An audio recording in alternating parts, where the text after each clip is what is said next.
Okay, wow. This Luigi Mangione story you sent over is really something else. We're kind of piecing things together here, right? We got articles, we got social media posts, and we're trying to figure out, and how does this guy living the dream in Hawaii, how does he become the prime suspect in the assassination of the CEO of UnitedHealthcare? It doesn't really make a lot of sense. You know, the thing that really jumps out at me is it's just this incredible contrast in Mangione's life. We see him in Hawaii, right? Smiling, beaches, the whole nine yards, Yeah. and then bam, this incredibly dark accusation. It's like looking at two completely different, I don't know, Instagram feeds or something. On the one hand, beach days, book clubs, even like a little romance with a yoga instructor. And on the other, a 3-page manifesto railing against the entire healthcare industry. It's bizarre. It really is, yeah. And the stuff you sent over about his early life, Yeah. it adds another layer to this whole thing. Seems like he had a very privileged upbringing, prestigious school, family wealth, the whole deal. But he was also described as being pretty shy, withdrawn. Almost like two different versions of Mangione, even way back then. I mean, top of his class at Gilman, then UPenn. But still, somehow kept to himself, emotionally. Think maybe we're just seeing the tip of the iceberg here. Like, was there something deeper going on? It's definitely possible. But we also got to remember, he chose to move to that surf break co-living place in Hawaii in 2022. On the surface, it seems idyllic, right? Working remotely, data engineer, surrounded by people, surfing in his free time. Yeah, I can picture those like targeted ads for those places, all sunshine and, group yoga. But I gotta wonder, could this kind of environment, this whole co-living thing, could it have actually made his, I don't know, internal struggles worse? I mean, it's meant to combat loneliness, right? But if you're already dealing with stuff, unseen demons, being around all these people living these perfect lives, I mean, wouldn't that just make it worse? That's a really good point, actually. We think about co-living. We think constant social interaction. But for someone like Mangione, dealing with chronic pain, it could be, well, pretty isolating. Imagine being surrounded by people doing all these things you can't do anymore. And, speaking of his chronic pain, this is where things really take a turn. Goes for a surfing lesson. And it ends up making an old back injury way worse. Reports say spinal misalignment, pinched nerve. This wasn't just like a little ache. This was serious. Absolutely, and you have to think about the mental impact of that. Chronic pain can be incredibly isolating. It wears you down, makes you feel trapped. And for Mangione, it looks like this coincided with him getting more and more disillusioned with doctors, the whole medical system. Like his world starts shrinking. If Physically and mentally, right. We see it in the details, limited in his yoga practice. His personal life was affected too, apparently. And it's around this time that his reading list takes a dark turn. Starts reading books like Crooked and Why We Get Sick, both really critical of the pharmaceutical industry. It's hard to say for sure, was he just looking for answers? Or was he going down this rabbit hole of resentment? But his activity on Goodreads, it's disturbing, to say the least. Praising the Unabomber's manifesto, calling him a political revolutionary. I mean, come on, that raises some serious red flags. It's like that happy-go-lucky Hawaii image starts to crumble, and we get these glimpses of something much darker underneath. Exactly. And then in 2023, he makes another huge decision. Quits his job to focus on his recovery. Which on the surface, I mean, makes sense, right? But knowing what we know now, it feels like a major turning point. He's isolating himself even more, giving himself more time to stew in this resentment and really dive into these radical ideas. And then, poof, he's gone. No more Instagram posts, no contact with family or friends. Oh. March 2023, completely off the grid. It's like these two versions of Mangione, the charming guy, the intellectual. They finally collide and just explode. And that leads us to the crime itself. November 2023, his family reports him missing. And suddenly, he pops up in New York City, allegedly to carry out this attack. They find him with this manifesto, accusing health insurance companies of being greedy. And this is where it all starts to come together, as disturbing as it is. The chronic pain, the disillusionment with healthcare, the fascination with these radical ideologies. It's a potent mix, and tragically, it seems like it led to this. It's chilling, This seemingly normal guy living this carefree life somehow becomes capable of something so calculated.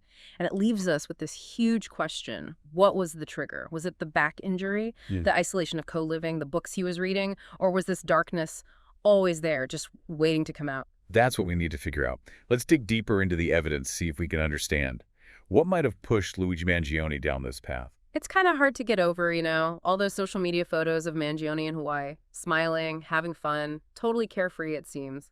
It's hard to square that with the image of him as an assassin. It's a perfect example of how social media can create this fake version of reality.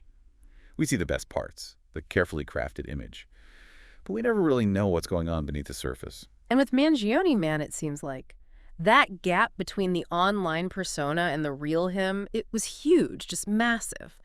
Was he doing that on purpose, using social media to hide his real intentions, or was he really trying to project this image of happiness, like maybe something he wished he had? That's the million-dollar question, right? Was it Yeah. calculated, or was it a desperate attempt to hold on to some kind of normalcy while his life was falling apart around him? Makes you think, all those happy faces we see online. Are we all just, I don't know, performing for everyone else? Maybe to a degree, yeah. Yeah. But with Mangione, there's this element of, well, premeditation, we can't ignore it. He went all the way from Hawaii to New York City with the intention, allegedly, of committing this crime. That suggests his level of planning. That goes way beyond just hiding your emotions. And that brings us back to the whole radicalization thing. How much influence did those books actually have?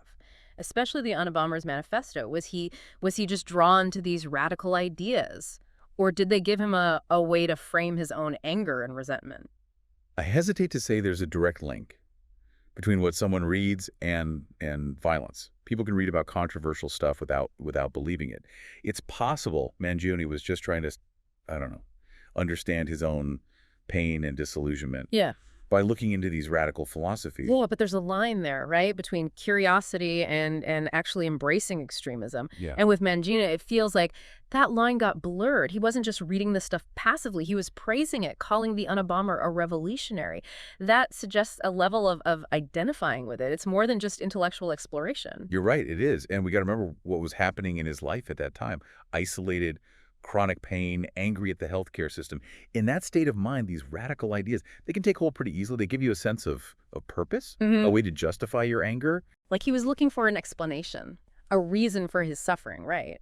And these texts gave him a scapegoat, this corrupt system rigged against the individual. Exactly. It's a simple story, one that fit with his own experience. And in that story, violence becomes, well, a way to fight back, a rebellion against this oppressive force. And that's terrifying because it's bigger than just him. It's a societal issue.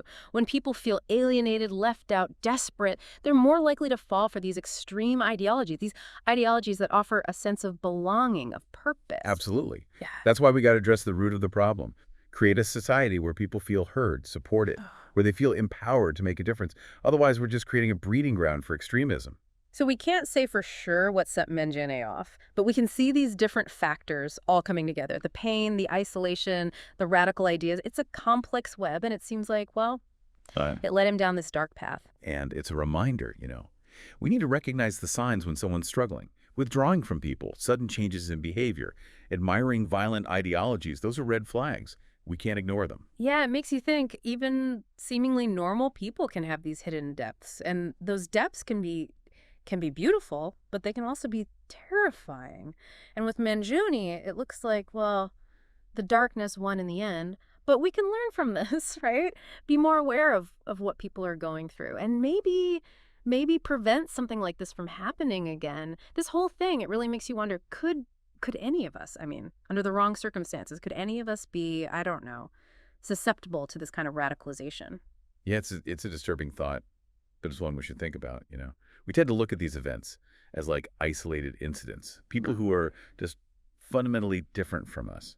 But Mangione's story, it kind of challenges that. He wasn't born a radical. He was shaped by things, experiences his own and society's. It's the power of circumstance, right?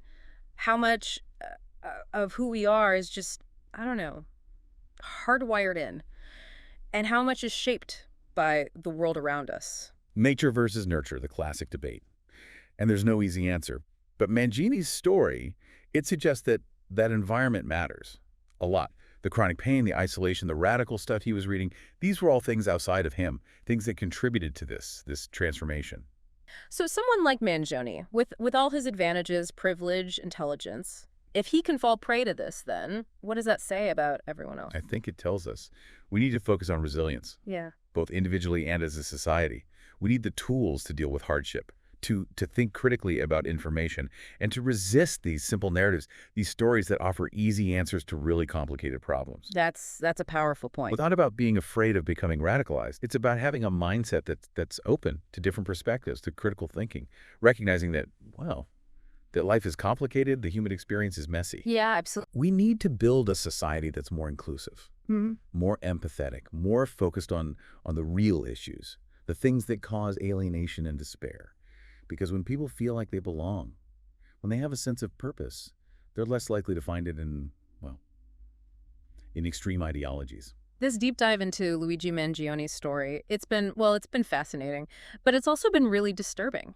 It reminds us that we can't judge a book by its cover, that even the most normal-seeming people can have these Yeah. hidden depths, and that the line between normalcy and extremism, it can be pretty thin. It's a call to action, too. We can't just ignore Mangino's story. We got to learn from it, be more aware of the things that lead to radicalization, and work to create a society that's stronger, more resistant to these forces. That's about it for this deep dive. To our listeners out there, keep exploring this story. Look into the books Mangino read. Think about how chronic pain affects mental health, and consider all the different things that can shape someone's life. And most importantly, stay curious, stay informed, stay engaged.